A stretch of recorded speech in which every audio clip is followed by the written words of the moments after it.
Bonjour à tous, merci de rejoindre ce nouveau journal de la culture avec au sommaire notamment de la musique, en présence de notre invitée, la chanteuse Elena Noguera, venue présenter Année Zéro, un tout nouvel album pétri de sensibilité où elle se dévoile autour du thème de l'amour.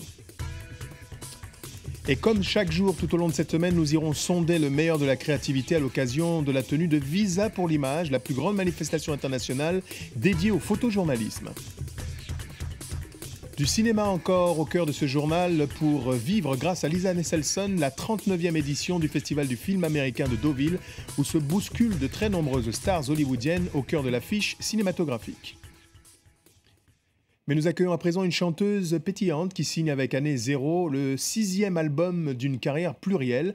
Également actrice, romancière, c'est autour du thème de l'amour que s'égrènent des compositions très fortement imprégnées de sa vie personnelle. Dans son escarcelle, l'artiste nous invite notamment à savourer le parfum subtil des contributions d'Anna Mouglalis et de sa sœur Lio, qui l'accompagne sur l'un des duos qui jalonnent le répertoire de ce nouvel écrin.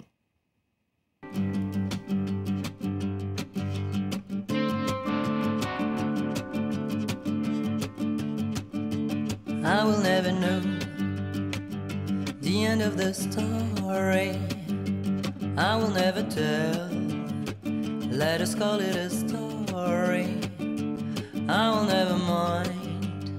Cause if I'm mine, I'm lost and I wanna be found. Oh baby, don't move. Keep on typing words on the screen, words no one will find. Words no one will find. It's a long way to love. It's a long way to love.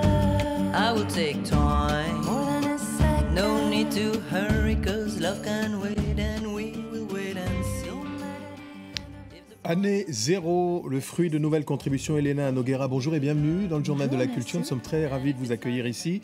C'est cette appellation contrôlée pour signifier quoi? Un nouveau départ, de nouvelles accointances? Année Zéro, pourquoi?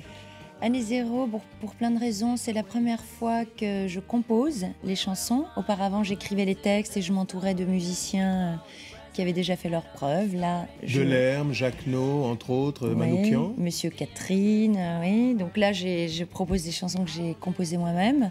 Année Zéro aussi, parce que oui, la vie change et puis qu'il y a une nouvelle page dans ma vie à moi. C'était aussi pour éviter l'idée qu'aime... comment dire, c'est une définition que la presse aime beaucoup quand vous en êtes à votre 6e album. On appelle ça l'album de la maturité. Oui. Et moi, je Vous veux étiez bien déjà être mûre, mature mais, depuis, oui. mais bon, je veux bien continuer à débuter. J'aime bien l'idée de débuter. Alors, un bain de jouvence, on dira ça comme ça. Est-ce que vous diriez que vous dévoilez particulièrement que c'est un album extrêmement personnel et qu'il s'incarne un peu tel un miroir de vos intimes émotions? Ouais, c'est un peu ça. Disons que c'est un album inspiré de faits réels.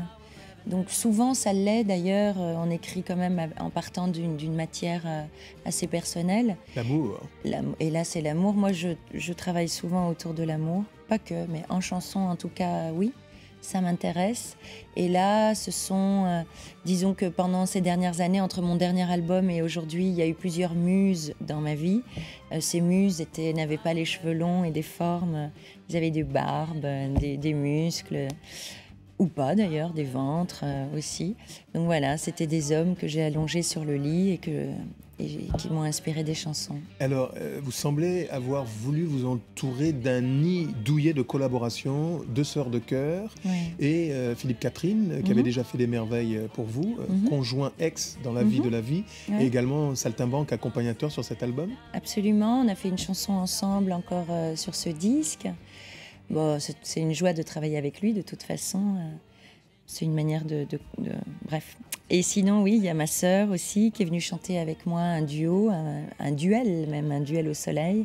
Anna Mouglalis qui est venue prêter sa voix. Elle a quand même une voix très très mature et très Alors, mature. on se souvient très femme. de quelques incursions, on se souvient bien sûr de vos débuts derrière la grande sœur, les brunes ne comptent pas pour des prunes. Oui. C'est la première apparition, mannequin, dirigée par Gainsbourg. Oui. On se dit quoi? Quel est le regard que porte la jeune demoiselle que vous êtes à perpétuité sur ces années passées?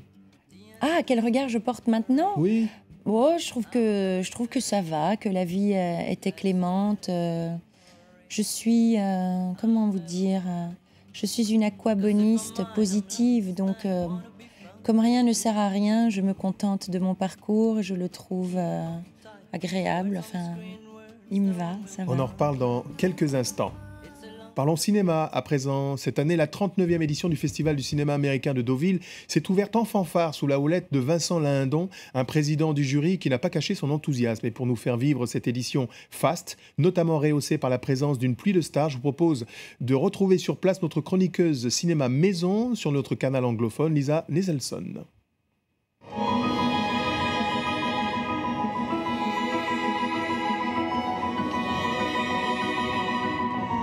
Si un extraterrestre qui n'avait jamais vu un film américain était arrivé ici à Deauville cette semaine, il aurait pu voir un éventail de quoi est capable les cinéastes américains, soit à Hollywood, soit dans le monde des indépendants. Le film d'ouverture qui était très bien reçu, c'était Ma vie avec Liberace de Steven Soderbergh avec Michael Douglas dans le rôle du pianiste Liberace. On a fait un hommage de la part de Vincent Lindon, président du jury, à la comédienne Cate Blanchett, qui a eu un standing ovation, et c'était avant de voir sa performance vraiment incroyable dans le nouveau film de Woody Allen, Blue Jasmine. The place is homey. Oh, the flight was bumpy. The food was awful. I mean, you'd think first class. I thought you were tapped out. I'm dead broke. Really, I mean, the government took everything. All I can say is you look great. Now who's lying?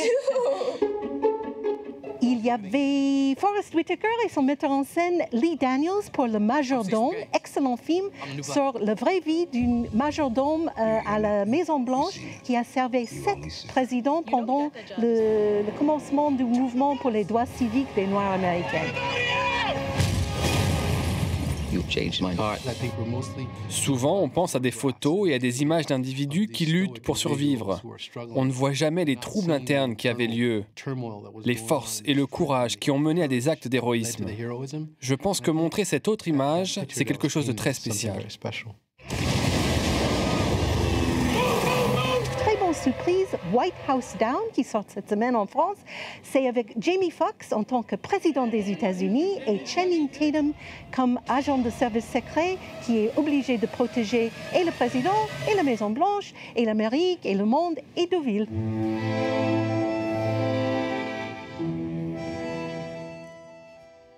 Vous avez vu quelques images de Forest Whitaker. Je vous annonce la bonne nouvelle dès la semaine prochaine, l'intégralité de cette interview fleuve.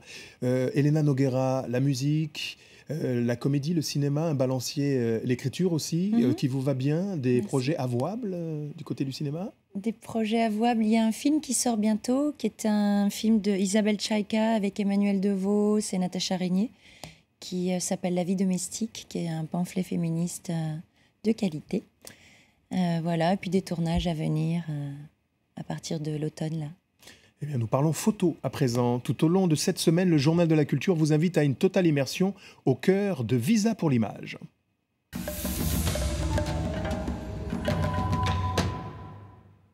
Visa pour l'image est sans doute la plus grande manifestation internationale dédiée au photojournalisme.